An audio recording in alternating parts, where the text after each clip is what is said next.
साथियों, मध्य प्रदेश की राजधानी भोपाल के अंदर मौजूद हूँ।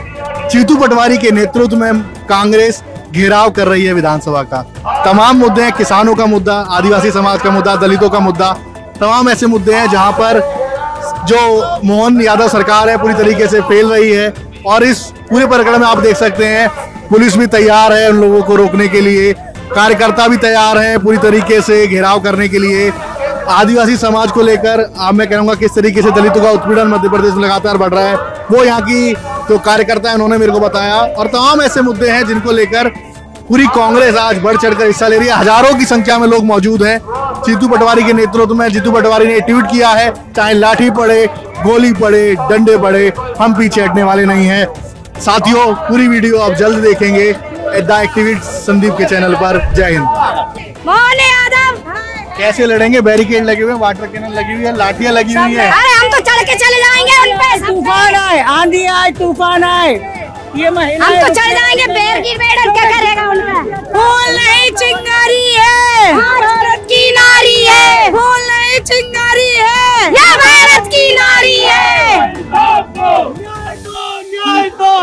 पूरा मजमा पुलिस का यहाँ पर लगा हुआ है। जीतू पटवारी कुछ समय में चल के आएंगे। क्या जीतू पटवारी के साथ कंधे से कंधा मिला? बिल्कुल जीतू पटवारी जी के जहाँ जीतू पटवारी वहाँ हम, जहाँ जीतू पटवारी वहाँ हम,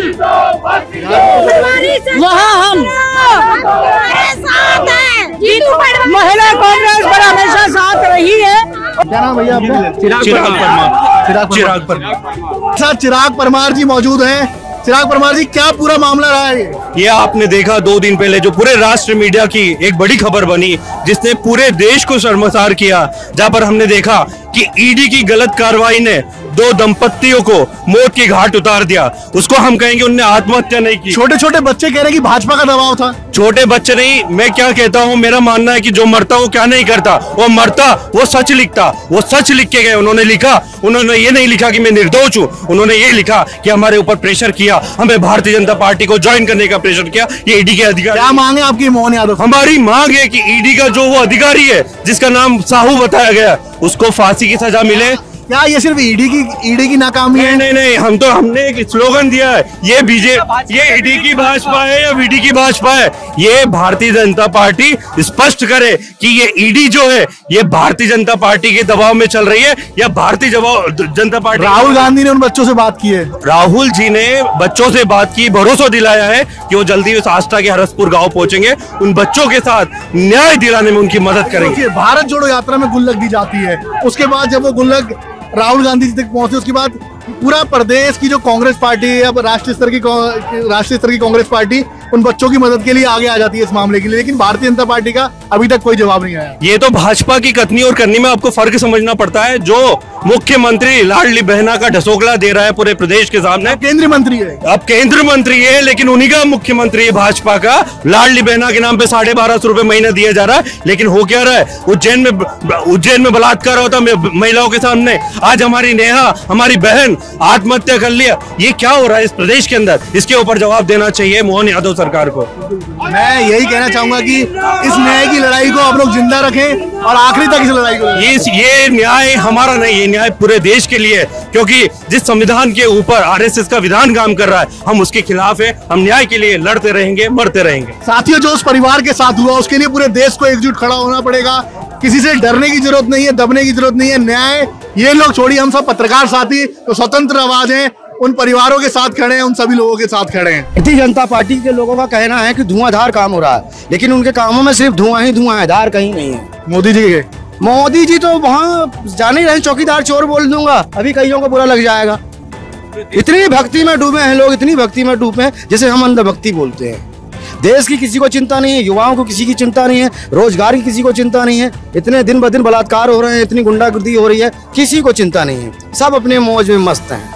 यही भारतीय जनता पार्टी है। सदन के अंदर राहुल गांधी तो थे ही, प्रियंका गांधी आ गई हैं, अब क्या? अब देखिएगा सर, अब देखिएगा ना, है ना, एक ही चुटकी भर में कहीं कैमरा गायब हो रहा है, कहीं माइक बंद हो रहा है। ये क्या हो रहा है? सिर्फ एक के आने से अब सारा देश धीरे धीरे जाग रहा है और जाग भी चुका है। कोशिश है, कोई भी बात अगर अडानी की तरफ जाती है तुरंत कैमरा बंद होता है, तुरंत माइक बंद होता है। पर पूरी ताकत से राहुल गांधी जिस मर्दानगी के साथ लड़ रहे हैं, अब सोनिया जी, प्रियंका जी के आ जाने के बाद पहले दिन के सदन में उन्होंने जो जलवा खींचा है कि नरेंद्र दामोदर मोदी का गला सूख गया है, कि अब पहले एक थे, अब दो प्रतिभाशाली नेताओं के चुंगल में फंस के वो किस तरह से सदन से बच पाएंगे, जवाबदारी से बच पाएंगे। जवाब देते नहीं बन रहा उनके पूरे सदन का, तो उनके सदन के अध्यक्ष पार्टी का सदस्य के रूप में एक पार्टी बन के पूरी तरह से पूरे विपक्ष को नीचा दिखाने के लिए, दबाने के लिए बार बार विषय बदल रहे हैं, सदन को भंग कर रहे हैं। सदन नहीं चलने दे रही है ये सरकार की जिम्मेदारी होती है। सरकार किसी तरह अड़चन तय कर रही है और कोई भी विषय पे विषय चर्चा ना हो सके और इनके जो चेहरे हैं वो बेनकाब ना हो। नरेंद्र मोदी जी, शिवराज सिंह चौहान जी, मोहन यादव जी, आप सुन लीजिए, तुम्हारी फाइलों में गांव का मौसम गुलाबी है, लेकिन ये आंकड़े झूठे हैं, ये दावा किताबी है। तो इस बात को ये जनता बता रही है। इस बात को देख के हम लोगों को ये सारी चीजें ध्यान में रखकर आने वाली क्या विधानसभा चुनाव की तैयारी रहेगी? आने वाले विधानसभा चुनाव की ये तैयारी शुरू हो चुकी है। इनके गले में, इनके घर में घुस के जीतू पटवारी के नेतृत्व में पूरी कांग्रेस एकजुट होकर किस तरीके के संगठन चला रहे हैं, क्या लग रहा है इस बार? जीतू पटवारी ने एक साल के अंदर जो ऊर्जा पैदा की वो आज भोपाल की गलियों में दिख रही है। आज जो मार्गदर्शन और जो उद्देश्य दिया गया है कि एक पंचायत स्तर पर संगठन का गठन होगा और सारे विंग के लोग हर पंचायत में उस रूप में उपस्थित रहेंगे और 24 घंटे, जैसा कि कांग्रेस का कैरेक्टर है, पब्लिक के लिए काम करते हैं। किसी मंदिर मस्जिद से मतलब नहीं, संविधान के लिए लड़ते हैं और सरबराहकार के लिए लड़ते हैं, सरोकार के लिए लड़ते हैं। आज उद्देश्य ये दिया गया है कि हर विधानसभा में, हर ब्लॉक में, हर बूथ में सब जाति, सब वर्ग के लोग एक साथ बैठ के भोजन करेंगे। इस योजना पे नगर कांग्रेस काम शुरू कर चुकी है। चलिए, धीरे धीरे आपके नेता उधर से चलकर आ रहे हैं, तैयारी पूरी है और जमकर मजबूती से लड़ाई होगी। हर व्यक्ति भी तैयार है, हम भी तैयार है, 70 साल का बुजुर्ग भी इससे लड़ने के लिए तैयार है। बहुत बहुत धन्यवाद सर। बीजेपी का चाल चरित्र चेहरा बन गया है। आप कहाँ से आए हैं सर? भांडर से जी, भांडर जिला दतिया जी। क्या लग रहा है आपको, क्या विधानसभा घेराव किस तरीके का है और क्या तैयारी है? हाँ, घेराव सही होगा और घेराव कुछ करेंगे विधानसभा तक। तैयारी है बिल्कुल पूरी, पीछे हटने वाले नहीं है कांग्रेसी। लाठियां पड़ेंगी? नहीं, लाठियों का कोई डर नहीं है, लाठियों का कोई डर नहीं लगता। पुलिस तैयार है? अरे पुलिस के लिए अपन तैयार है जवाब देने को, तो ना पुलिस को डरते ना किसी को डरेंगे। बहुत बहुत धन्यवाद सर। विधानसभा घेराव है, किन मुद्दों को लेकर अहम लग रहा है, किन मुद्दों पर है? ये वादा खिलाफी के खिलाफ है। जिस प्रकार से भारतीय जनता पार्टी की सरकार चौथी बार मध्य प्रदेश में बनी थी, तो मध्य प्रदेश की जनता से, विशेष रूप से महिलाओं से, किसानों से, युवाओं से भाजपा की सरकार ने वादा किया था कि 3,000 रुपये प्रति महीना लाडली बहनाओं को देंगे, 3,000 से ऊपर गेहूं की खरीद करेंगे। लाडली बहन योजना के नाम पर चुनाव जीते थे, लाडली बहन की योजनाओं के नाम पर चुनाव भी जीते और झूठा वादा भी किया था कि हम 3,000 रुपये देंगे हर महीने। अब 1 साल पूरा हो गया, इधर भारतीय जनता पार्टी और मोहन सरकार 1 साल बेमिसाल की बात कर रही है और लाडली बहना इंतजार कर रही है कि कब 3,000 रुपये महीने से उनका लाडली बहना मिलेगी। इन्हीं सब बातों को लेकर जवाब मांगने के लिए, हिसाब लेने के लिए कांग्रेस पार्टी के नेता, प्रदेश के अध्यक्ष श्री जीतू पटवारी के नेतृत्व में आज कांग्रेस पार्टी के नेतृत्व विधानसभा का घेराव करेंगे और मुख्यमंत्री मोहन यादव से हिसाब मांगेंगे कि आपने 1 साल में क्या किया। बहुत बहुत धन्यवाद। प्रियंका गांधी ने भाषण दिया सदन में, क्या कितने नंबर देना चाहेंगे? प्रियंका ने भाषण दिया है, कांग्रेस पार्टी उनका आर्थिक करती है और अपने आने वाले 2028 में सरकार बनेगी। कमेटी पूरी घेराव करने में लगी हुई है विधानसभा का, क्या मुद्दे हैं? आपने सुना ही होगा, मुद्दे तो हमारे बहुत हैं, परंतु आपने देखा होगा हमारे प्रदेश के जो मुख्यमंत्री जी हैं, गायों के लिए अभी 3-3 बार घोषणा कर चुके हैं। पहली बार घोषणा की उनने कि गायों को 20 रुपए से पैसे बढ़ाकर हमने 40 कर दिए। कब की? आज से 8 महीने पहले, जब भोपाल के एक कार्यक्रम आयोजित हुआ। फिर वही घोषणा दूसरी बार कब की गई? अभी जब 2 नवंबर को गोवर्धन पूजा थी, उस दिन घोषणा की गई। अब फिर तभी कुछ 4 दिन पहले शनिवार को फिर वही घोषणा कर दी गई। एक घोषणा 3 बार हुई है, परंतु आज तक लागू नहीं है। एक मुद्दा प्रदेश के अंदर वायरल हो रहा है, राहुल गांधी को जिन बच्चों ने गुल्लक दी थी, उनके माता पिता ने आत्महत्या कर ली। ईडी का दबाव था उसके ऊपर, उसके बारे में क्या कहना चाहिए? आप आज पूरे प्रदेश में ही देख रहे हो उन बच्चों के साथ बहुत अत्याचार हुआ है, क्योंकि उन बच्चों ने जो अपने पैसे इकट्ठे किए इस मंशा से दिए थे कि मैं अपना पैसा कहीं ना कहीं अच्छी जगह लगा रहा हूँ। राहुल गांधी में उन्होंने एक अच्छा चेहरा देखा, इसलिए उन्हें गुल्लक भेंट की थी, लेकिन परंतु भाजपा के कुशासन राज को यह सफाया नहीं दिया कि हम उनके बच्चों की मन भावनाओं को समझें। इसलिए उन्होंने उनके परिवार पर निरंतर दबाव बनाया और अनेक प्रकार से उन्हें धमकाया। इसके कारण आज उन्होंने आत्महत्या कर ली, लेकिन हम उस परिवार के साथ पूर्ण रूप से खड़े हैं। आपके प्रदेश अध्यक्ष जीतू पटवारी बिल्कुल विधानसभा घेराव को तय, उन्होंने एक ट्वीट किया कि बिल्कुल डरेंगे नहीं, लाठियां खाने को तैयार है लेकिन पीछे नहीं हटेंगे। अभी हम खड़े हैं लाठियां खाने के लिए। जब हमारे प्रदेश अध्यक्ष ने कहा है तभी तो हम यहाँ खड़े हैं। जो प्रदेश अध्यक्ष जी ने कहा है उसी के चक्कर में आज हम यहाँ हैं, और जब तक वो डटे हैं हम उनके साथ खड़े हैं। कांग्रेस पार्टी डरने वाले में से नहीं है। शिवराज सिंह मुख्यमंत्री रहे, अब केंद्र में कृषि मंत्री हैं, इसी प्रदेश से आते हैं, फिर भी किसानों के हालात ऐसे हैं। आपने तो देखा होगा, वो तो और बड़े घोषणावीर थे, घोषणा इतनी की थी कि जिसकी कोई हद ही नहीं है। जब आपने देखा होगा उन्होंने इतनी घोषणाएं की हैं। पहले उन्होंने कहा था कि अगर मैं एक बार मुख्यमंत्री बन जाऊं तो किसानों की आय 4 गुनी कर दूंगा। जब से वो मुख्यमंत्री बने 4 गुनी की जगह तो नहीं, आधी भी नहीं हो पाई बेचारी किसानों की आय। बहुत बहुत धन्यवाद। साथियों, भोपाल के अंदर विधानसभा घेराव जारी है। मेरे साथ तमाम जो साधु संतों के बीच में से साथी मौजूद हैं। क्या लगता है, भारतीय जनता पार्टी अपने आप को हिंदुत्व का ठेकेदार बताती है, हिंदुत्व के लिए लड़ाई लड़ने वाले, क्या असली हिंदुत्व की ठेकेदार भारतीय जनता पार्टी या प्रधानमंत्री नरेंद्र मोदी हैं? संदीप जी, पहले तो मैं आपका बहुत बहुत धन्यवाद दूंगा, आपने यहाँ आकर के इतना समय निकाला और सबसे मिलने का और हमसे मिलने का दिया। ये तो हिंदू मुस्लिम का ड्रामा करती है, किसानों की आय की, अपने देश की अर्थव्यवस्था की कोई बात नहीं करती है। हिंदू मुस्लिम को लड़ा करके आपस में ये देश को टुकड़े करना चाह रही है, और बुरा हाल हो रहा है। जो किसान से वादे किए गए थे वो पूरे नहीं हो रहे, जो किसी के गए थे उसके गेहूं नहीं बन के हुए, वो उसके धान के वो नहीं हुए। जो आय का बोला था का दूनी आय होगी, दूनी तो नहीं हुई। किसान से जाके पूछो को उसके हाल क्या हो गए हैं, 0 सन्नाटा। राहुल गांधी आपको कैसे लगते हैं? अच्छे लगते हैं राहुल गांधी, हाँ बढ़िया है राहुल गांधी। लोग कहते हैं कि 2029 में नंबर आने वाला है। बिल्कुल आएगा, बिल्कुल प्रधानमंत्री बनेंगे वो। प्रियंका गांधी ने सदन के अंदर भाषण दिया, क्या कहना चाहेंगे? अच्छा दिया है, बिल्कुल बहुत अच्छा बोले वो। हाँ बोलो। मैं सबसे ज्यादा इसे देश के अंदर आप देख रहे हैं कि कभी मंदिरों के नीचे कह रहे हैं कि मस्जिद है, कोई कह रहे हैं कुछ। क्या इस राजनीति के पीछे क्या कहना चाहेंगे? इस राजनीति में तो ये तो लड़ावा हो रहा है हिंदू मुस्लिम के लिए, और कुछ नहीं है इसमें। क्या हिंदू मुस्लिम लड़े, अपना बीजेपी का वोट बैंक बने।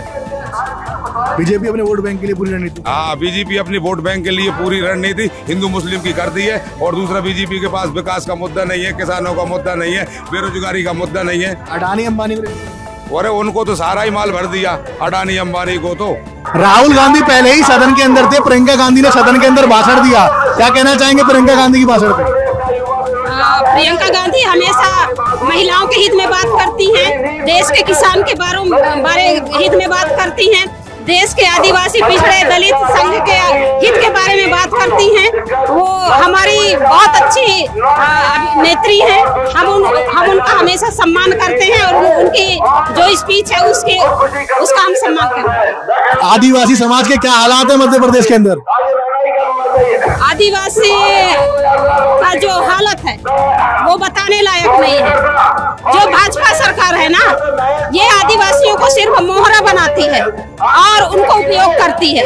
जल जंगल जमीन का उनको पेश एक्ट का 5वीं अनुसूची का दिखावा करती है, और फिर उनको उनके ऊपर बिल्डोजर चलवा। जैसे कि खबर आ रही है सर कि वहीं पर गिरफ्तारी कर ली गई है, आगे कुछ नहीं करने दिया जा रहा है, क्या मामला है? देखिए, अभी हम लोग यहाँ पे तैयार हैं। हमारे जो मुखिया हैं जीतू पटवारी जी, उमंग सिंगार जी, उनका जो निर्देश होगा वो काम करेंगे। अब देखिए, पूरा हुजूम तो आता दिख रहा है, तो हम लोग यहाँ पे तैयार हैं पुलिस की लाठियां खाने के लिए, क्योंकि जनता के लिए लाठियां हैं। भिड़ेंगे, बिल्कुल भिड़ेंगे, लड़ेंगे, गिरफ्तारी देंगे जो प्रदेश की जनता के लिए। बिल्कुल प्रदेश की जनता के साथ अन्याय हो रहा है। आप खाद की बात, कौन से जिले से? हम लोग सिंगरौली से आए हैं। इन्होंने जो जो वादे किए थे संकल्प पत्र में, कोई भी वादे पूरे नहीं हो रहे हैं। आप किसानों की बात करिए, आप MSP की बात करिए, धान की बात करिए, 3100 रुपए बोल रहे हैं, गेहूं 2700 बोले थे। आप युवाओं को 10 लाख लोगों को रोजगार देने की बात कर रहे थे। आज देखिए किल्लत कितनी है, सड़कें बन नहीं रही हैं और खाद भी मिल नहीं रहा है, लोग परेशान हैं और लोग आत्महत्याएं कर रहे हैं। तो मुझे लगता है देश को अब गलत हाथों में चला गया है। मोहन जी ने तो और ही बंटाधार कर दिया। हम लोग पूरे लोग तैयार हैं गिरफ्तारी देने के लिए और जनता के हक को लड़ाई लड़ने के लिए। नहीं देगी, कैसे करेंगे? हम अपने अत्याचार के खिलाफ लड़ाई लड़ रहे हैं। अब आगे बढ़ेंगे और लड़ाई लड़ेंगे। कांग्रेस पार्टी क्या मांगे? ये भ्रष्ट सरकार है, किसानों के साथ गलत कर रही है, युवाओं को रोजगार नहीं मिल रहा। अभी हमने बीजेपुर विधानसभा उपचुनाव हराया भारतीय जनता पार्टी को। वाटर कैनन खड़ा है, पुलिस की लाठियां हम नहीं करेंगे, पुलिस की लाठियों से हम नहीं करने वाले। राहुल गांधी जिंदाबाद, हम ये वाटर कुएं का सामना करेंगे। और ये जो विधानसभा घेराव है, आने वाले 2028 के आम चुनावों में बीजेपी को पूरे मध्य प्रदेश और 2029 में प्रधानमंत्री कौन बनेगा? राहुल गांधी। महिलाओं को अत्याचार हो रहा है, मध्य प्रदेश ध्यान नहीं दे रही है, किसानों को खाद नहीं मिल रहा है और युवाओं को बेरोजगारी है, भ्रष्टाचार चरम पे आ गया है, नौकरी के नाम पर दलाली कर रहे हैं। इनके सारे शिवराज सिंह चौहान कृषि मंत्री हैं, किसानों के हाल क्या है? झूठे शिवराज सिंह चौहान को देखा आपने? शिवराज सरकार में, मोहन सरकार में किसान लाइन लगा के सुबह से शाम तक। क्या जीतू पटवारी भारी पड़ेंगे? बिल्कुल भारी। जीतू पटवारी जिंदाबाद का एक छोटा कार्यकर्ता पूरी मध्य प्रदेश सरकार पर भारी पड़ेगा आने वाले समय में। आने वाली नई सरकार हमारी होगी, ताकत से होगी, बहुमत से होगी। इस भ्रष्ट सरकार को उखाड़ के फेंकेंगे, देश की जनता खुद उखाड़ के फेंकेगी। बैरिकेड उखाड़ने को तैयार है क्या? बिल्कुल वाटर कैनन खाने को तैयार है, लाठियां खाने को तैयार है, गोलियां खाने को भी तैयार है। जनता के हित के लिए जिसने पर गोलियां खाने के आदमी को जोड़ने के लिए तैयार है। जनता के हित के लिए हम अपने सर कटा देंगे और हमें अत्याचार नहीं होंगे। भ्रष्टाचार सम्मान में कांग्रेस के खिलाफ हमेशा ऐसे लड़ाई लड़ते रहेंगे, आगे भी लड़ती रहेंगे। भ्रष्टाचार की लड़ाई किसानों के लिए, महिलाओं के सुरक्षा के लिए और युवाओं की मोदी की तानाशाही से कैसे लड़ेंगे? लड़ाई लड़ रहे हैं किसान। मोदी जी तानाशाही कर रहे हैं, ये एक झूठी जीत को बताते हैं, जानते हो ईवीएम का खेल करके अपनी जीत बताते हैं। मोदी जी सरकार बनाना चाहते तो बैलेट पेपर चुनाव करा दे, सामने हो जाएगा उनका दूध पानी का पानी। ऐसा हमारी प्रियंका गांधी जी ने जो बोला वो सही बोला है। ईवीएम मेहरबान और गधा पहलवान ये हो रहा है इस देश में। अभी जैसे विजयपुर में उपचुनाव करवाया है ना बीजेपी को, वैसे ही पूरे देश में विजयपुर के चुनाव में जीतू पटवारी की जो भूमिका रही उस पर क्या कहना? बहुत सराहनीय है। उन्होंने बता दी इस प्रदेश सरकार को कि तुम्हारी भ्रष्ट सरकार को भ्रष्टाचार आप विजयपुर विधानसभा से हैं, क्या विजयपुर में पूरी भूमिका रही? विजयपुर में बीजेपी ने कांग्रेस के कार्यकर्ताओं पर अत्याचार किया, बहुत अन्याय किया। पूरे प्रशासन ने बीजेपी के कार्यकर्ता की भूमिका निभाई। इसके बाद भी जनता जनार्दन ने कांग्रेस प्रत्याशी को भारी, आदिवासियों पे हमले हुए, आदिवासियों को गोलीबारी चलाई, आदिवासियों पर लाठीचार्ज, डॉक्टर बाबा साहब अम्बेडकर की मूर्ति तोड़ी गई, मूर्ति भी तोड़ी गई, दलितों पर, आदिवासियों पर बहुत अत्याचार किया, फिर भी जीत ना सके। नहीं जीतेगी।